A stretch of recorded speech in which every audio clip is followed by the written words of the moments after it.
L'inconvénient de ces traitements, ce sont des traitements lourds et chers en hôpital. Ça coûte environ 2 000 € par jour. Ce type de Ouais, traitement, ça n'a rien à voir avec le simple fait de prendre une plaquette ou de recevoir une injection. C'est des traitements compliqués. Mais quand on sait qu'une chambre d'hôpital revient à la collectivité en France 3 000 € par jour, de toute façon, et qu'il s'agit de sauver des vies, le bien jeu sûr. en vaut sûrement la chandelle.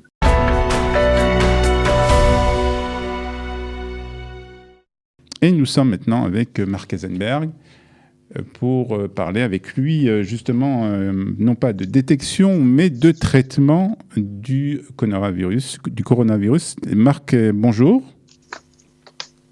Bonjour. Alors, ce que je vous propose, peut-être, Olivier, c'est de regarder dans un premier temps les différentes pistes de traitement qui existent.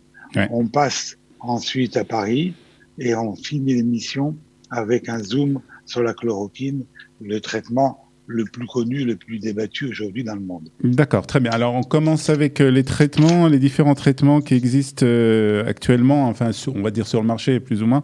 Euh, Quels sont-ils alors? Alors d'abord, malheureusement, sur le marché, il n'y a pas encore grand-chose, il n'y a que des choses qui sont en test. On peut, je crois, pour simplifier, diviser les recherches, les grandes recherches, en trois parties.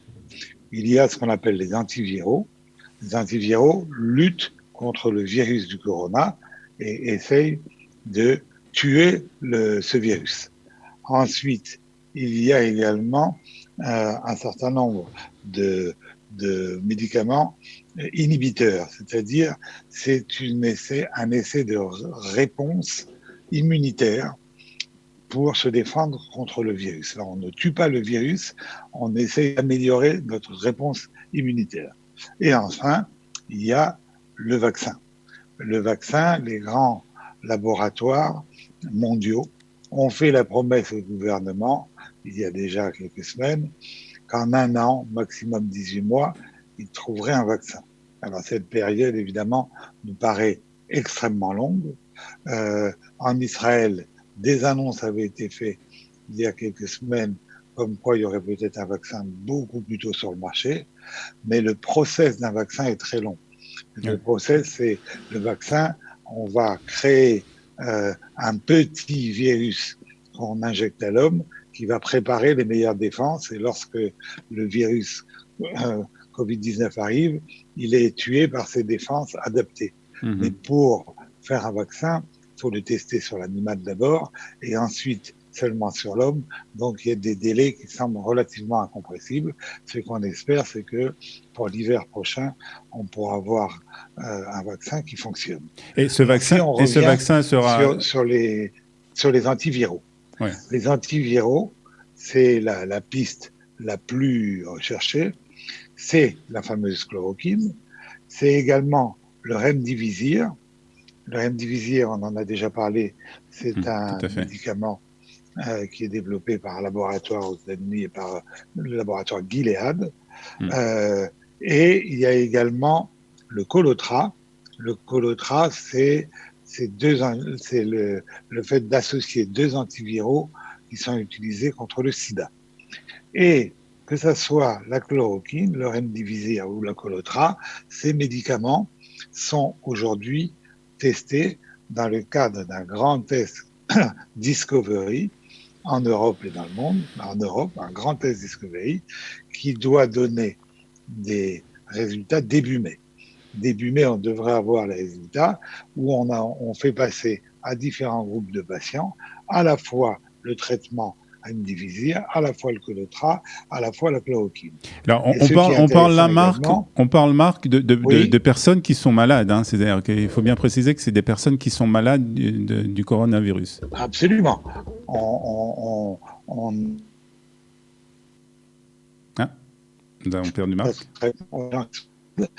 à des stades différents des malades qui sont hospitalisés qui ne vont pas dans les intensifs et également des malades qui sont en soins intensifs, voire même en réanimation, selon les essais. Mhm.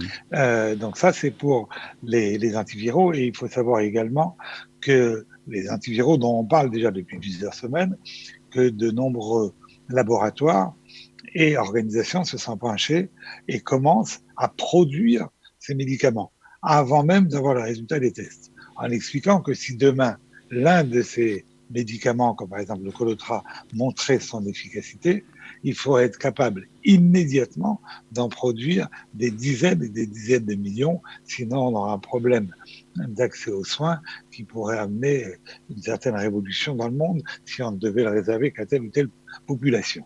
Et la bonne nouvelle pour ces traitements, c'est que il est question de les produire à prix coûtant et à des prix faibles.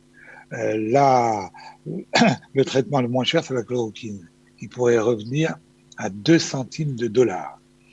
Euh, Plus cher le remdesivir peut-être, plus compliqué parce que ça se passe par injection obligatoirement. Donc, qui dit injection, dit seringue, dit matériel personnel médical. C'est un petit peu plus compliqué, mais au plus cher de ces traitements, c'est 1 dollar par prise et des traitements dont le coût reviendrait à une quinzaine de dollars maximum seulement.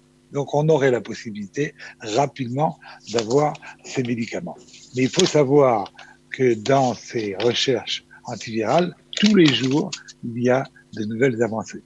C'est ainsi qu'un article dans la célèbre revue scientifique parle maintenant d'un nouvel antiviral qui s'appelle l'EID 2801. EIDD 2801. Et cette recherche a suscité l'intérêt du CNRS, l'intérêt de l'INSERM, et c'est un inhibiteur qui, in vitro, qui a déjà été efficace pour la grippe et pour l'Ebola et contre certains coronavirus, mais in vitro. Il n'a pas encore été testé sur l'homme. Ensuite, un autre antiviral sur lequel on vient de travailler, ce sont des chercheurs japonais qui ont trouvé un médicament qui s'appelle la glycosonide, qui est un médicament contre l'asthme. Et ils prétendent avoir guéri 3 passagers du bateau Diamond Princess. Si vous vous souvenez, ce bateau qui avait erré au début de l'épidémie. Il y a 3 passagers qui avaient une pneumonie, qui ont été traités avec ce médicament contre l'asthme, qui ont guéri. Et des chercheurs coréens de l'Institut Pasteur ont également cité la cyclosonide comme étant un médicament prometteur. Et début avril, donc il y a quelques jours, il y a eu un grand démarrage d'un test sur 100 patients. Autrement dit, on a des tests grandeur nature sur ces médicaments. On aura le résultat début mai. Ça, c'est pour les pistes des antiviraux. Maintenant, on a un autre mécanisme qui a été expliqué par les chercheurs. C'est le fait de dire que pourquoi on mourrait du coronavirus, souvent parce que la réaction immunitaire de l'organisme était trop violente. Et ça provoquait ce qu'on appelle un cataclysme immunitaire, ce qu'on appelle l'orage cytokinique. Je me défends trop fort. Et c'est cette défense trop importante qui va abîmer les poumons et qui va malheureusement entraîner le décès et qui intervient entre le 7e et le 10e jour, généralement, d'apparition des symptômes. Et donc, pour calmer le système immunitaire, il y a un certain nombre de recherches qui sont faites et de médicaments. Et par exemple, il y a un médicament qui est déjà développé par les laboratoires Roche, qui encore une fois des inhibiteurs. Et il y a eu des patients, 21 patients qui ont été testés sur ce médicament et 90% ont été guéris. Et la PHP, les hôpitaux de Paris, ont monté une plateforme qui s'appelle Corimuno 19 pour assembler toutes les recherches dans le monde sur ces traitements. L'inconvénient de ces traitements, ce sont des traitements lourds et chers en hôpital. Ça coûte environ 2 000 € par jour. Ce type de traitement, ça n'a rien à voir avec le simple fait de prendre une plaquette ou de recevoir une injection. C'est des traitements compliqués.